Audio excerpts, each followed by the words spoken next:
बिस्मिल्लाहिर्रहमानिर्रहीम। Food and nutrition fact के साथ मैं हूं डॉक्टर मोहम्मद ईसा खान। एनालिसिस की सीरीज़ में सबसे पहले हमने सोल्यूशन बनाने देखे, जिसका मैंने कहा था कि वो बैकबोन ऑफ एनालिसिस है।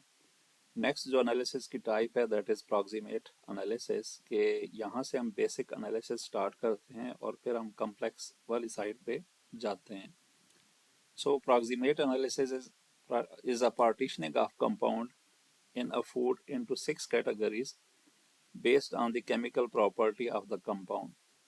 ठीक है, दूसरा हम इसको इस तरह से भी डिफाइन करते हैं कि it is the determination of substances which reacts alike. ठीक है, आगे हम जाके देखेंगे कि ये कैसे अलाइक रिएक्ट करते हैं और उस बेस पे हम इनको कैसे पार्टीशन करते हैं इनटू डिफरेंट कैटेगरीज।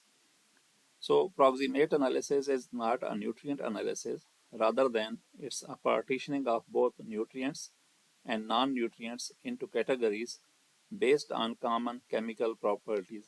ठीक है, जिस तरह पीछे स्लाइड में हमने कहा कि it is determination of substances which reacts alike।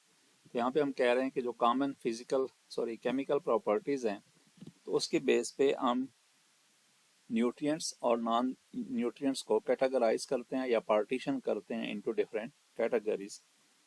तो वो जो 6 कैटेगरीज हैं कि that are included in proximate analysis, वो कैटेगरीज हैं मॉइस्चर, किसी की भी फूड का मॉइस्चर जो डिटरमिन करते हैं, उसके साथ उसके ash content, crude proteins, crude lipids और क्रूड फैट्स, इसी तरह क्रूड फाइबर और नाइट्रोजन फ्री एक्सट्रैक्ट।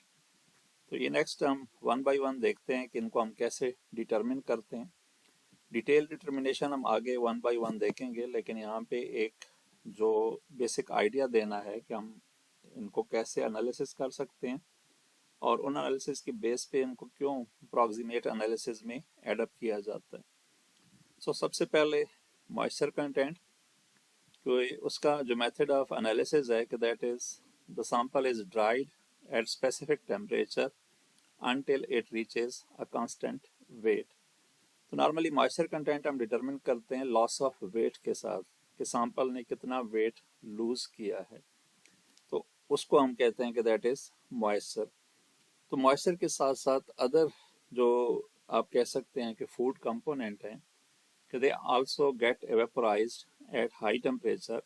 तो कुछ जो वेट का लॉस है कि that is also contributed by those volatile compounds. तो हम इस बेस पे इसको कह सकते हैं कि moisture is not the pure moisture कि जो रिमूव हुआ है फूड से, बल्कि जो वोलाटाइल कंपाउंड्स हैं कि दो that will be in the minor quantity but के वो भी फूड से लॉस हुए हैं, और उस बेस पे हम मॉइस्चर को कहते हैं कि that is included in a proximate analysis. जो सेकंड एनालिसिस है that is ash content. The sample is incinerated at high temperature. ठीक है, इसमें नॉर्मली हम 500-600 टेम्परेचर रखते हैं until organic material is burn away, leaving behind the only organic residue. ठीक है, इस केस में भी हमारे पास नॉर्मली हम एश को कहते हैं कि these are the mineral content और द इनऑर्गेनिक रेजिड्यू, क्योंकि ऑर्गेनिक रेजिड्यू को हम बर्न कर देते हैं। तो यहाँ पे जो कि हम इसको क्यों प्रॉक्सिमेट में ऐड करते हैं कि फूड सैंपल में सिलिका हो सकता है या उसमें सैंड हो सकती है, so that are not the part of inorganic material, but हम इसको कह सकते हैं कि दिस आर द इम्प्योरिटीज, और वो भी एश कंटेंट में कंट्रीब्यूट करती हैं। नेक्स्ट जो है कि दैट इज प्रोटीन कंटेंट, कि प्रोटीन हम जो प्रॉक्सिमेट एनालिसिस है उसमें नॉर्मली या जो क्रूड प्रोटीन है उसको हम मेजर करते हैं by determining the nitrogen content, और वो जो नाइट्रोजन कंटेंट हम डिटरमिन करते हैं उसको फिर मल्टीप्लाई करते हैं स्पेसिफिक फैक्टर के साथ। जो कॉमन फैक्टर है वो 6.25 है। तो यहाँ पे भी वही है कि जो सारी नाइट्रोजन है कि that doesn't come from the protein, there are certain other जो नॉन प्रोटीन नाइट्रोजनस कंपाउंड, और बेस्ड ऑन कि हम पहले नाइट्रोजन मेजर करते हैं और फिर उसको हम मल्टीप्लाई करते हैं स्पेसिफिक फैक्टर के साथ, और उस सारी नाइट्रोजन को हम ये कंसिडर करते हैं कि दैट कम फ्रॉम प्रोटीन। तो यहाँ पे इसलिए हम प्रोटीन को क्रूड प्रोटीन लिखते हैं, नॉट द ट्रू प्रोटीन। ये आगे जाके हम दोनों देखेंगे कि दोनों को हम किस तरह से मेजर कर सकते हैं, क्रूड प्रोटीन को और ट्रू प्रोटीन को।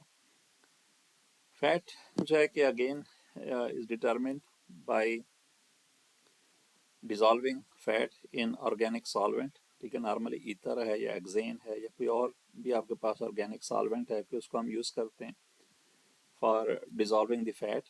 तो जब हम फैट को मेजर करते हैं कि फैट के साथ साथ जो कुछ फैट सॉल्युबल आप कह सकते हैं कि कंस्टिट्यूएंट हैं वो भी फैट के साथ आते हैं, और फैट के अलावा अदर कंस्टिट्यूएंट्स भी हैं कि जो ऑर्गेनिक सॉल्वेंट में सॉल्युबल होते हैं, तो वो भी फैट के साथ फूड से एक्सट्रैक्ट होते हैं। सो अगेन इसलिए जो फैट हमारे पास आती है कि उसको हम क्रूड फैट कहते हैं।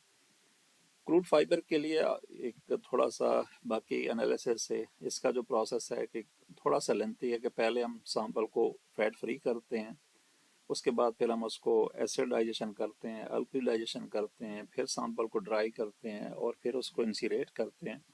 तो ये सारे प्रोसेस जिस तरह हमने पहले कहा कि आप फैट डिटरमिन करते हैं या एच डिटरमिन करते हैं, तो उसमें भी आपकी जो आप कह लें कि मेजरमेंट हैं कि दैट आर नॉट एक्यूरेट, और उसमें कोई ना कोई ऐसा आप कह लें कि पार्ट शामिल है कि वो उसको रिएक्ट्स अलाइक वाली कंडीशन में लेके जाता है, और उस बेस पे हम सैंपल को या जो हमारे एनालिसिस हैं कि उसको हम क्रूड एनालिसिस कहते हैं। जो लास्ट कंपोनेंट है that is nitrogen free extract, या इसको हम कह सकते हैं कि डाइजेस्टेबल जो कार्बोहाइड्रेट्स हैं कि वो नॉर्मली इसमें शामिल होते हैं। कि हमने ये 5 एनालिसिस किए, ठीक है, वो सारे परसेंट बेसिस पे हैं, तो उन पांचों की जो वैल्यू है वो हम 100 से माइनस करते हैं। कि ये सिंपली बाई कैलकुलेशन है कि 100 से हम moisture, ash, crude protein, crude fat, crude fibre minus करते हैं। सो जो वैल्यू हमारे पास आती है वो नाइट्रोजन फ्री एक्सट्रैक्ट की आती है। सो आगे जाके हम डिटेल में 1 बाई 1 सारे जो एनालिसिस हैं वो करेंगे। अप्रॉक्सीमेट एनालिसिस की ये जो 5 या 6 एनालिसिस हैं। सो रिक्वेस्ट यही होगी कि आप हमारे चैनल को फॉलो करें, लाइक करें, सब्सक्राइब करें, कि ताकि आपको टाइमली हमारी वीडियोस जो है कि वो पहुंचती रहें। Thank you very much.